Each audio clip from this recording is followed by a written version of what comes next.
You're listening to the Jam Price Show, all about movies. And today, my guest is Alex Lehmann, and we're going to be talking about his new movie entitled Acidman, starring Thomas Haden Church and Dianna Agron. And it is a really intriguing, lovely little film. So, welcome to the show, Alex.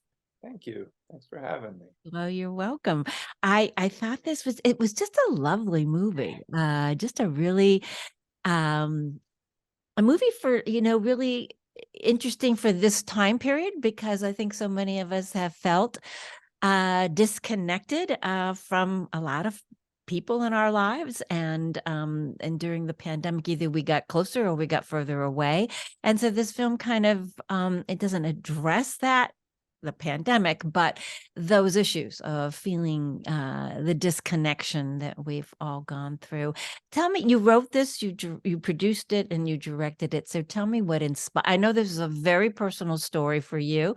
How did this come about, and what made you decide to write about this topic? And also, even before we do that, let's let the audience know a little bit about what Acidman is all about.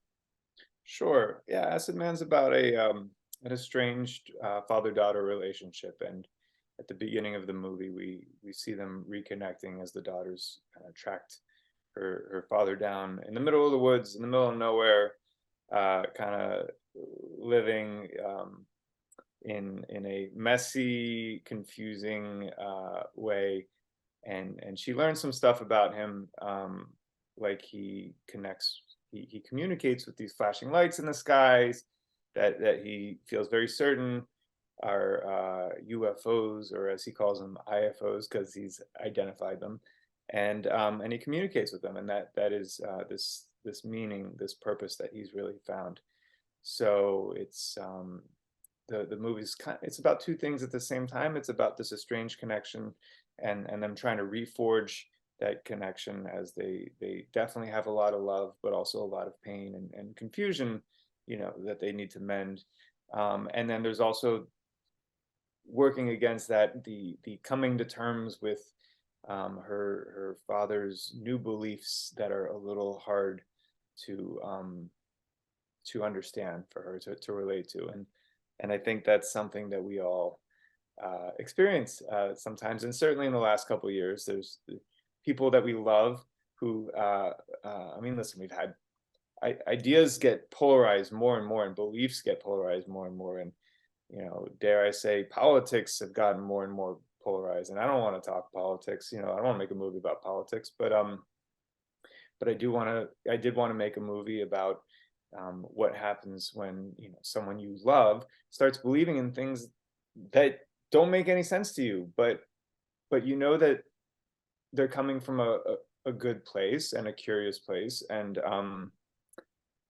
you really want to get past all that because you love them, and you want to find that connection, and how much are you willing to be either curious or just allow that to just exist on its own, just so that you can rebuild a relationship. And my father and I, there's a little bit of him in there for sure. Not quite as much as people would think, but I guess the core relationship for me is I'm basically sending a message in a bottle to a man I love, and who meant so much to me in my childhood. But time can change things, and I just felt like romanticizing this need to connect and find any way to communicate necessary. And my goodness, if I have to send messages to UFOs to connect with my father, then gosh darn it, I will. Lovely. Oh gosh, the parent-child relationship is so complicated, whether it's a mother-daughter, mother-son, father-daughter, father-son, or whatever. And with siblings, it's a very complicated uh for many people. For many people going through so many things. And that's why this was such a touching and heartwarming story about trying to reconnect after being estranged for so many, many years. And I just thought it was so beautifully done. I love Thomas Haden Church. I always have. I think he's such an interesting actor to watch, and he's wonderful in this film. Absolutely wonderful. And Dianna Agron is also as his daughter. I thought they were the way they played together on the screen and how they interacted with each other. I thought that was really beautiful. Was there a lot of this that it felt so real? Was a lot of this a little bit improvised, or was this everything that was on in the script? Yeah, I'd say a lot of it was improvised, and every film I've directed has ranged from completely improvised to at least partially improvised. And this one, I'd say somewhere in the middle. There was a full script entering the production, but we also talked about how that was always great to fall back on, but we wanted to keep it real and to make it about discovery. And so Diana and Thomas had total freedom in the filming to explore what they were feeling in the moment. And the three of us really just kind of we played. Even in the preparation for the film, we would get on a phone call like once a week and kind of improvise, but also just get to like understand understand each other better, and um, understand what relationships each of us has to our parents. For Thomas, what relationship he has to his daughters, even our grandparents, understanding, who our parents are, recognizing that in ways we become our parents' parents. In many ways, we become our parents' parents. And the cyclical nature of, of life, and therefore your relationship to an aging parent. And so we kind of, we learned each other's, I don't want to say triggers, but definitely like what felt real for each of us. And so by the time we were filming, we had a lot of skin in the game, and it wasn't just about becoming these characters, but it was just as much the characters had met Thomas and Diana halfway, in the rewrites, and certainly in the improv. And sometimes comedy and drama, just the things that you can just have happen in the moment by being a little bit more loose. They're just moments that you can't script. They're just moments that we try to capture lightning in a bottle, and so our ethos is we're not trying to make anything perfect. We're just trying to make it real. And I think we found a nice balance of a compelling story that felt very much like you were a fly on the wall, watching this really happening. Exactly. It's where the magic happens, I think, when you guide your actors uh, as far as you can. You give them the outline, and then they can fill in the picture. Basically, if you give them the frame, then then they can create the picture itself, and that's what makes it beautiful. It's always interesting to find out when you watch a movie and there might become a famous line from a particular movie that you never even knew was, it was an improvised line, that it wasn't in the script, and that what makes the movie. And so this is very much like that. You just feel like this is a very real relationship. What was the when did you film this? Did you film this during COVID? And what was the most difficult part of filming this film? Yeah, we filmed it during the middle of COVID, like right before everyone was getting vaccines. So it had been a while, before things were really opening up. So I think everybody on the cast and crew was just desperate to get out and to find connections. So um, I struggle to talk about what was the hardest. What was the easiest is it was this perfect storm of I mean, we were a tiny crew. We were like 15 people out in Oregon making this movie. And part of that was, by design, COVID and everything. But everybody was just so excited to connect with people. And so um, as soon as we landed there, PAs, grips, the PA, the grip, the sound guy, everybody, we all just like, we're just pouring our hearts out and sharing, our own personal stories. Everybody came to the set with, a vulnerability and an openness to connection that you don't necessarily get when everybody's making like 3 movies a year and going to this commercial, and life is just, we weren't taking anything for granted in that moment. And I think there was just this love and connection that you don't always get on a film set. I always hope for it. I always try to foster that energy, but it was happening on its own. So they were wonderful people, and it was also just the perfect time for all that. And everybody related to the subject matter. I don't want to give any spoilers away, but like there were some people that really connected to the subject matter and were like, "Did you write a movie about me?" And that's the best thing that can happen as a director, is when people think that you made the movie specifically for them, even though you've never met them before. It's like, okay, like it's connecting. It's a very personal story, but for some reason, it's also a very universal story. And that nothing was hard. I mean, it was hard because making movies are hard, but I don't know, it was great. And how long was the shoot on this film? This one was a longer one for my movies. It was 3 weeks of filming. I film them pretty fast. But yeah, it was a 3-week shoot. We were all in Oregon probably for 5 weeks, all, everything, including the preparation. And it was kind of a quick. It was probably a good thing. I mean, I think if we had all stayed up there any longer, we would have turned into a cult. Everybody was just so happy to connect, and we were just loving that little. We were living on a little compound together, and it's like, I mean, it could have gotten weird, man. We all really loving that connection that we were forging. So I think it was good that we ended things on the perfect high note. It's great. I mean, no, is this a crew that you've worked with before, Alex, or is this a new crew?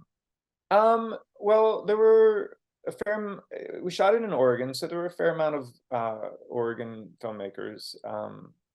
And no, I'd say that almost nobody that worked on this. I mean, a couple of them were friends that I'd known for a while, but it was still the first time that I was working with them on a movie. I mean, my cinematographer was a guy I knew in college. He shot my first film in college, but I hadn't seen him since basically college. But COVID does that. It did that. It allowed us to reconnect with people that we hadn't talked to in a really long time. And I was like, well, I think there's something very right about reconnecting with John Matishak and having him come out to Oregon and make a movie with me after 20 years. Right. But no, it was mostly a new crew. Although then I went to New York right after the Acidman and made this other movie called Meet Cute, and I brought as much of the crew as possible over to that one, because we forged. Yeah, there are a lot of lifelong friendships that I made on Acidman, for sure. That's great. That's great. When I was watching, I thought, oh, this looks like Oregon. I'm wondering where, I always like to know where the movie was Yeah, filmed, and yeah. and then obviously in the credits it said, where was it in Oregon? It was beautiful. Yeah, it was in the Rogue Valley of Oregon, is where it is. And then obviously there's some stuff on the coast as well. That Oregon coast is Oh, is yes. unreal. The first time I saw it, I was like, oh, I gotta make a movie here someday. Yeah, Um, but there's every film I've made, except for the New York City one, except for Meet Cute, the films I make, I always purposely don't want to say where it is, because again, I end up like having fans of the films. They always tell me like, I think you shot that in my hometown, and like usually they're like 2,000 miles off from where we actually filmed it. But it's great, it's a universe. It means you made it feel like home, and I want all my movies to feel like home for the audience. Yeah. definitely. How did you attract Thomas Haden Church to this project, and Dianna Agron too? Yeah, Dianna Agron was the first person I reached out to. She and I wanted to cast her in another film, and that one was not going to work out, but we knew we wanted to work together. So I connected with her early on, and I said, "Hey, do you really want to work together? Because I've got this other script." And it turned out that she really connected to it, and I can't speak too much to her story, but like her, her father, she it clicked for her, and so she wanted to do it, and then we made a list of who we'd like to maybe play her father, and I swear to you, this has never happened to me on a movie before. I don't think it'll ever happen again, but Diana was the first person I asked to play Maggie, and Thomas was the first person that we asked to play, her father, Lloyd, and it just came together super, super fast. That's great. That's great. And they're so good in it. I mean, I know every director's got to say that about their actors and everything, but they're so, so good in it. I give them all the credit. They do. Well, it's it's a two-character piece. So if it didn't work between the two of them, Yeah. you have a very good film, but it does work, and it's a great the chemistry and just how it unfolds, and all of it.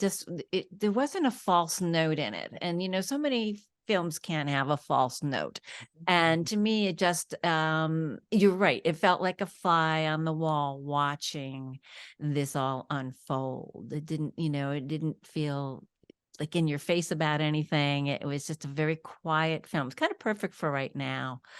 When you addressed earlier the divisiveness and everything that's going on in this world, and to find something that's just a nice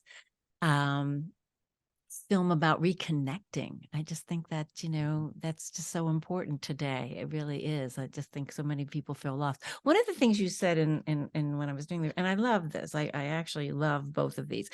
You said, I'd rather be vulnerable than sacrifice connection, and the juice is worth the squeeze. I highlighted both of those because I just love what you had to say. Let's talk a little bit about that. Sure. I mean, you can't really connect with people if you're not allowing yourself to be vulnerable. It's going to be very superficial connections. But as soon as you make yourself vulnerable, you're opening that door for all the pain, that can come with, all the hurt that can come with a relationship, romantic relationship, platonic relationship, whatever. And there's no way that, I mean, everybody's different, but I'm not advocating for just white knuckling through life, just as a raw nerve, and just trying to connect with their grocery store, cashier, clerk, everything. You can't just gush with everybody and connect with everyone. But on the flip side, I also, as much as sometimes life is hard and overwhelming, and people aren't perfect, and they can disappoint and they can hurt you, I get that instinct to like cover up and protect myself and say, like, I'm not going to let anybody else hurt me. Like, I'm not going to give them the chance. But I don't know, you miss out on so much if you don't give them the chance. You don't get the chance to really allow someone to like really love you and let you love them, unless I make myself vulnerable. And so I'm saying it's, the juice is worth the squeeze. I mean, it's worth whatever pain or hurt potentially can come from being vulnerable. I think is worth it for those really lovely human moments where I actually feel connected to someone. And so I'm going to keep allowing myself to get hurt and to get loved. Yeah. Beautiful, beautiful, beautiful. I've always said when we're vulnerable, we're really in our most powerful place we could be. Mm-hmm. Yeah, vulnerability is yeah. It's I mean, it's a double-edged sword, but it's a sword. Yeah. Well, that's when we're just completely open and allowing ourselves to be as transparent as we can be. And that's the only way somebody can get close to us, is when we are in that space, in that place. And it feels harder to do that than ever, huh? I mean, I'm talking, there's a screen. You're not in the same room as I am. Like, we're not, there's all these different ways that I think we're, we can numb ourselves from, or just build up at least bumpers, like just like light barriers to actual connection. I think it's not only willingness at this point to be connected, but it actually takes more effort than it ever has before. So consciously connecting, I think, is something that we could all be better at. Just Yeah. takes time, and so hopefully this film is one of those things that just reminds you to like slow down, go have a real conversation, go listen to someone, be curious about people that you don't understand, be curious about people that you love, and you don't have to be right, and you don't have to have all the answers, and you don't have to put yourself in perfect situations, but like slowing down and actually being present. I think that'll be nice. Hopefully It don't is call nice. their It's parents or their kids or their best friends when they walk out of seeing yeah, this film. out of the movie. Yeah, it is hard to do that. I mean, it is. It's but you're completely 100% correct to be to constantly always try to be present. It's so easy to just get off you just go down a different path sometimes, or in relationships, how you can get into automatic pilot, or you respond the same way you have because that's always the way you've responded. And that's why I love this line, what you wrote in here, because it's about, well, wait a minute, let me step back, let me just look and let me listen a little differently than I've listened perhaps in the past, and not be thinking about how I'm going to respond to the situation, and in doing that. And that's what this film does. It's about that. It's about quietly, obviously, Diana's character has her perspective about what happened, and again, not wanting to give away too much of the film, um and also being able to again open herself up to be vulnerable, to talk about that with her father after all these years. Hmm. uh It takes, yeah, you have to yeah. be pretty brave to be willing to show up and talk to someone who you feel hurt you. Or, And did hurt you, that hurt you terribly, mhm, and to travel as far as she did to find those answers, to mhm. seek that connection again. I thought that was really how you wrote that, was beautiful. That because it wasn't like, well, he was in the next town over, Yeah. and And there's that element of like sometimes you have to go home before you can move forward in life, right? Like you have to check back in on some stuff that's like really stuck with you that you maybe didn't realize, like, man, that's really not resolved yet. It might never get totally resolved, but I feel like without understanding something, there are those things that have happened in all of our lives that like have kind of become sticky, and like we don't totally feel like we've uh, got catharsis on it, or at least peace with it, and without having that peace, I think it can be really hard to move on with life and accomplish other things, and actually be vulnerable in new directions. And so um, yeah, I think both of those characters are super brave because they're willing to um, face things with the one person that like they just it just all feels so raw, right? You just like half of the movie, they're just these two raw nerves that love each other and are trying to make each other laugh, but like it's like lighting a match, in a fireworks factory where you're like, hey, say the wrong. It's terrifying, right? It's terrifying. yeah, Um, yeah. so yeah, they're brave. They're brave characters. I love them. Very brave characters, and I love the fact that neither one got defensive about anything. That happens so often. Either character, the way you wrote them was beautiful, because neither character got defensive or upset, or really, I mean, yes, they had their moments, but Yeah, the moments, yeah. yeah, but They would get past those moments, right. right? They didn't say, screw you, I'm out of here. We're never talking Exactly. again. And Which is that's, what most people would do after a while. well, that's the beauty of making movies, is they're not real. So we get to explore the best versions that we want to be in these films. But it's a practice, and I yeah, I think I would love. I mean, they're heroes to me. Again, I don't make movies that have villains and heroes with capes. You know, to me, the most interesting and admirable people are the ones that are willing to put themselves out there and to be imperfect and to face their mistakes and to be curious instead of just have all the answers. Right. Well, it's a beautiful film, Alex. Where can people see Acidman? They should go to Apple or Amazon and they should like buy it right now, and they should tell their friends.